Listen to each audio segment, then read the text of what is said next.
La pantalla, con Leonardo Despósito, cine y otras imágenes.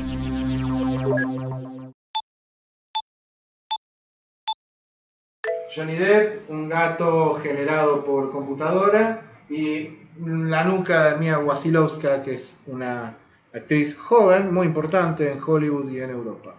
Y esta es la versión de Tim Burton, como ustedes saben. Como ustedes saben también, en este espacio siempre hablamos de buenas películas. Dijimos, bueno, una buena. Pues no. Hoy vamos a cambiar un poco la rutina y vamos a decir una mala. Y una mala de un director que, confieso, me gusta mucho, o me gusta bastante, o en este momento está mi gusto sobre su obra va en declive. La cosa es así. En el año 89 yo vi Batman. Fue la primera película de Tim Burton que vi en pantalla grande. Y recuerdo que no me había dejado una buena impresión. Con el tiempo la volví a ver varias veces y noté que esa impresión mejoraba.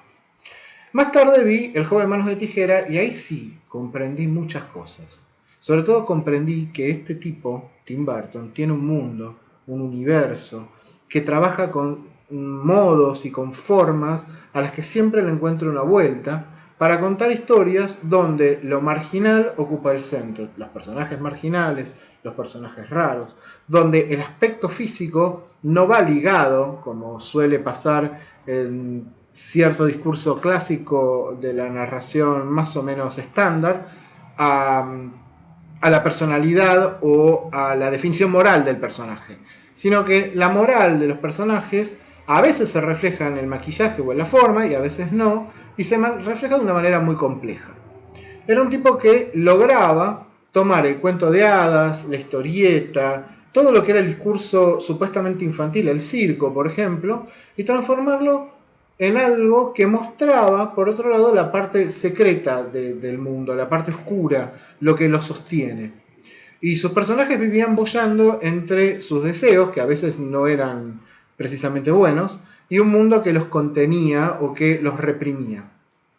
Y esto se mostraba de una manera muy interesante, ¿no? Con un diseño puesto en el centro de la puesta en escena, es decir, donde las formas, los maquillajes, los decorados hablaban y nos mostraban y nos daban contenido, y al mismo tiempo con un trabajo muy fuerte sobre el humor, sobre la música, que enriquecía eso. Hacía que fueran películas, por un lado, que nos dejaban pensando sobre el estado del mundo y sobre el estado moral del mundo, y nos entretenían muchísimo, nos divertían en algunos casos muchísimos. Esto seguramente tiene que ver con que Tim Burton es originalmente un dibujante, con que es un tipo que se educó en las escuelas de dibujo de Disney, es de la misma generación de John Lasseter, de Brad Bird, de toda esa gente, la gente que hizo Los Simpsons, la gente que creó Pixar.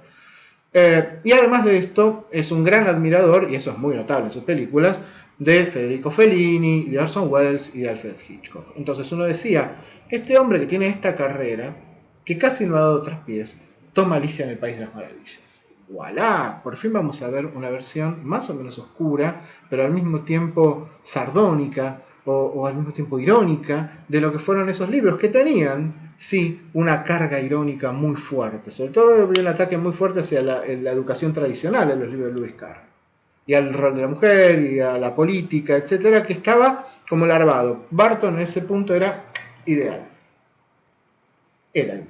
La película es de 2010, carece de rigor narrativo, carece de ritmo narrativo, carece de una idea, es decir, básicamente la película es la historia de una Alicia casi adulta que vuelve a caer al País de las Maravillas, donde todo lo que supuestamente es el nonsense, o sea, el sin explicación, que es esa poética inglesa que le da origen a la obra de Carroll, que era justamente, no tiene que tener una explicación nada, tenía una sobreexplicación. Digo que el sombrero loco tenía un trauma.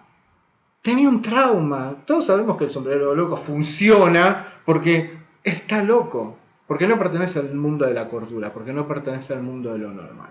Entonces Tim Burton, este hombre que siempre reflejó la locura, la ambigüedad, la ironía de los personajes, dándole explicaciones psicológicas al sombrerero loco que hace Johnny Depp.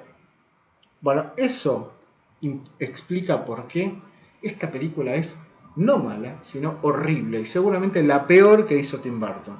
Ahora parece que se está reacomodando y poco a poco vuelve a ser el autor del cual nosotros esperábamos películas todo el tiempo. Esperemos que así sea. Yo esta la veo un poquito más, me parece que la saco. Gobierno de la Provincia de Buenos Aires.